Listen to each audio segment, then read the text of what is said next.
Kumusta mga kaibigan? Sa video na ito, pag-uusapan natin ang usap-usapang koneksyon ni Jack Roberto at Kylie Padilla, ang mga isyong lumabas, mga pinagmulan ng balita, at kung ano nga ba ang katotohanan sa likod ng kanilang pagkakaibigan at ugnayan.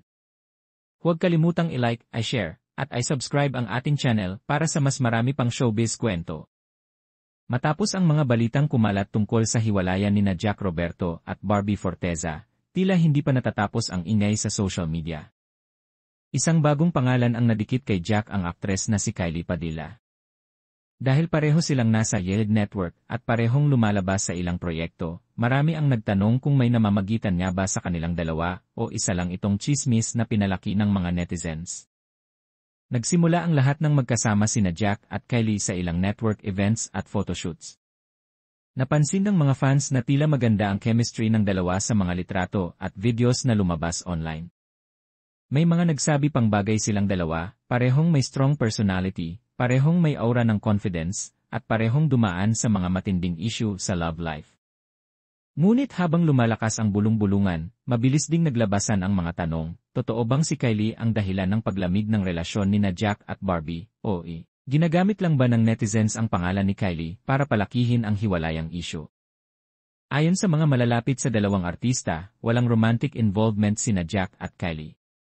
Professional lang umano ang kanilang samahan, at parehong nakatuon sa kanilang mga proyekto. Pero tulad ng madalas mangyari sa showbiz, hindi basta nananahimik ang mga usapan, lalo na't pareho silang may mga pinagdadaanan sa personal na buhay. Si Kylie Padilla, sa panahong iyon, ay patuloy na hinaharap ang mga hamon matapos ang hiwalayan nila ni Aljur Abrenica. Naging bukas siya tungkol sa proseso ng paghilom at pagiging hands-on mother sa kanilang mga anak. Samantala, si Jack Roberto, na tinaguriang anti-selos training officer, ay biglang naging sentro ng memes at curiosity matapos masangkot sa issue ng hiwalayan nila ni Barbie.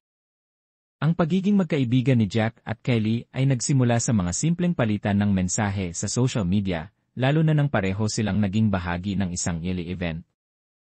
Nagkapalagayan sila ng loob dahil parehong mahilig sa acting workshops, at parehong may matinding dedikasyon sa kanilang karera.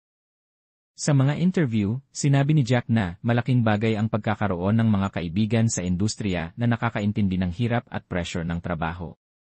Isa raw si Kylie sa mga taong marunong makinig at magpayo. Ngunit hindi nakaligtas sa mapanuring mata ng mga netizen ang mga simpleng komento, emoji, at like sa posts ng isa't isa. Sa panahon ngayon, isang simpleng heart emoji lang ay maaari ng gawing issue. May ilan pang nagsabing may mga hidden meaning daw ang mga caption ni Kylie, na tila may pinapatamaan o pinahihiwatig. Dumating pa sa punto na nagtrending sa dating Twitter, ang hashtag na #Jacklie, isang kombinasyon ng kanilang mga pangalan. Ang iba, inakalang may project silang magkasama, ang iba naman, sinabing baka may namumuong espesyal na koneksyon. Ngunit sa kabila ng lahat, parehong nanahimik sina Jack at Kylie. Nang tanungin si Kylie sa isang interview tungkol sa isyung ito, ngumiti lamang siya at sinabing, "I admire Jack as a person. Mabait siya, very respectful, and I think he deserves peace right now." Ipinahayag din niya na hindi siya sangkot sa anumang issue ng hiwalayan at wala siyang kinalaman sa past relationship ni Jack. Samantala, si Jack naman ay consistent sa pagsasabing focus muna siya sa sarili at sa kanyang career. Matapos ang mga kontrobersya, naging mas maingat siya sa kanyang mga kilos at mga taong nakapaligid sa kanya. Sa isang vlog, nabanggit pa niya na gusto muna niyang magpahinga sa pag-ibig at magtuon sa pag-angat ng kanyang acting skills at content creation. Habang tumatagal, unti-unting natigil ang mga chismis.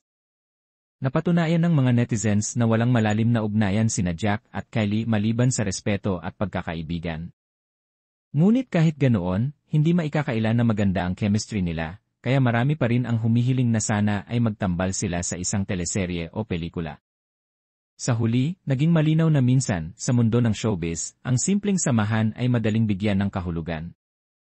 Ang mga artista, kahit simpleng magkaibigan lang, ay madalas maging biktima ng haka-haka at maling interpretasyon. Para kay Kylie, isang leksyon ito tungkol sa tahimik na pamumuhay sa gitna ng ingay ng social media.